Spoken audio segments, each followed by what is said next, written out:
Pemirsa Kompas TV yang dimuliakan Allah. Ada 4 cara Allah memberikan rezeki. Pertama, tingkatan rezeki pertama yaitu bahwa rezeki setiap makhluk dijamin oleh Allah Subhanahu wa taala. Allah Subhanahu wa taala berfirman, "Wa ma min dabbatin fil ardi illa 'alallahi rizquha wa ya'lamu mustaqarraha wa mustauda'aha.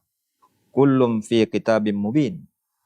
Dan tidak ada satupun hewan melata di muka bumi ini kecuali rezekinya telah ditetapkan oleh Allah. Dan dia mengetahui tempat berdiam binatang itu dan tempat penyimpanannya. Semua tertulis dalam kitab yang nyata. Dalam konteks ini bahwa siapapun, makhluk apapun, Allah telah menjamin rezeki kepadanya. Jadi manusia pada dasarnya sudah dijamin oleh Allah Subhanahu wa taala rezekinya. Kenapa? Karena Allah memang memberikan kewajibannya, yaitu memberikan rezeki kepada siapa saja. Jangankan manusia, makhluk yang melata saja itu diberikan Allah rezeki. Jadi ada manusia, ada hewan, ada tumbuhan. Manusia, hewan bisa bergerak, sementara tumbuhan tidak. Mungkin ada yang berpikir, kenapa tumbuhan yang tidak bisa bergerak bisa hidup?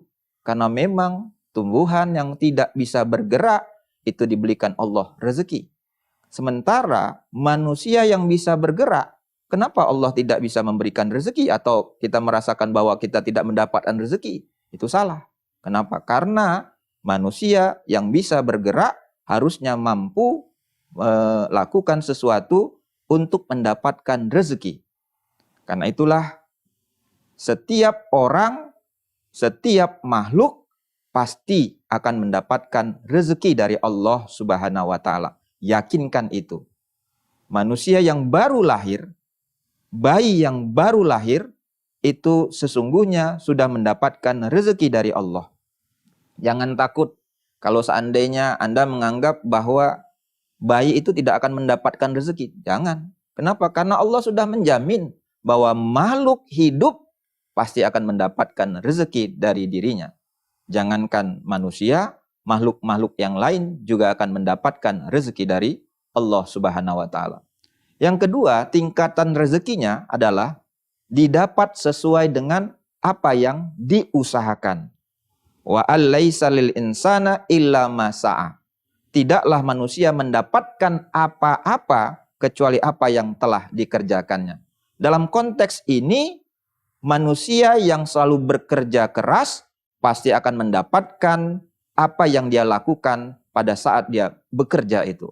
Orang yang tidak bekerja pasti akan mendapatkan sedikit rezeki dibanding dengan orang yang banyak bekerja. Kenapa? Karena usaha itu adalah bagian yang tidak terpisahkan dari mengembangkan rezeki yang diberikan Allah Subhanahu wa taala.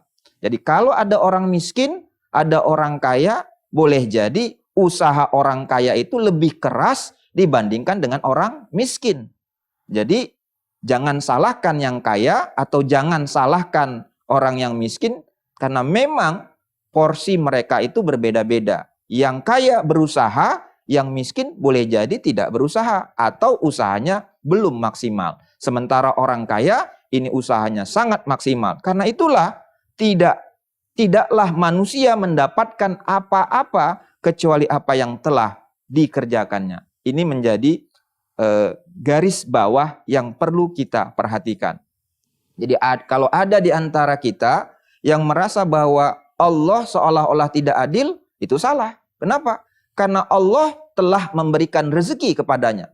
Tinggal bagaimana dia mengusahakan rezeki itu dengan kerja kerasnya, dengan kerja cerdasnya. Supaya apa? Supaya rezeki yang ia dapatkan itu semakin banyak, semakin bertambah.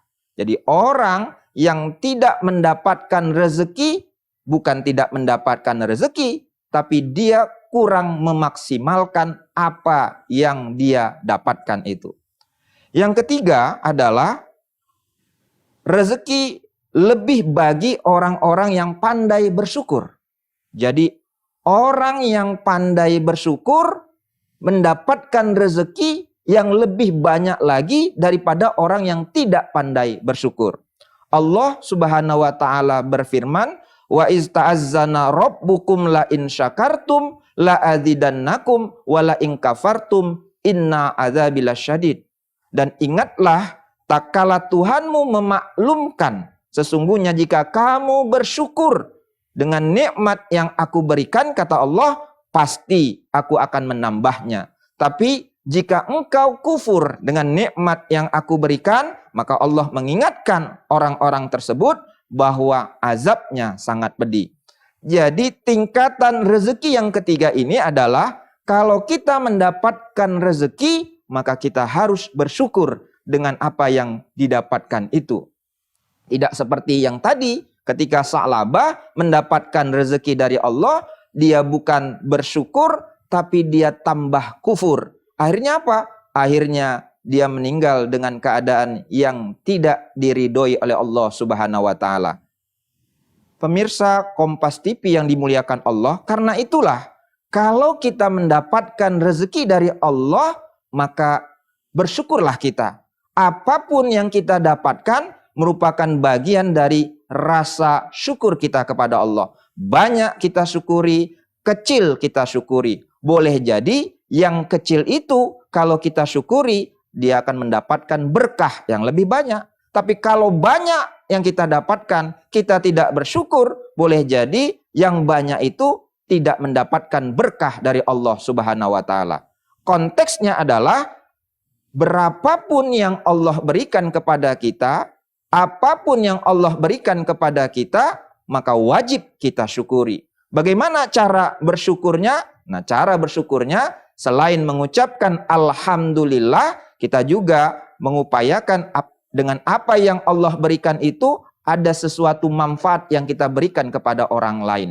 Jadi sedekah, apakah itu sedekah, apakah itu zakat, apakah itu yang lain-lain, itu bagian daripada bentuk syukur kita dengan nikmat yang Allah berikan kepada kita. Kebetulan nikmat yang Allah berikan itu dalam bentuk uang.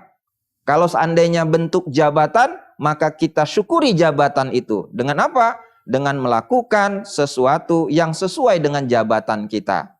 Karena itu, mari kita mensyukuri nikmat yang Allah berikan kepada kita agar kita tidak menjadi hamba yang kufur. Banyak sekali orang-orang yang diberikan rezeki kepada dirinya, dia menjadi hamba-hamba yang bersyukur.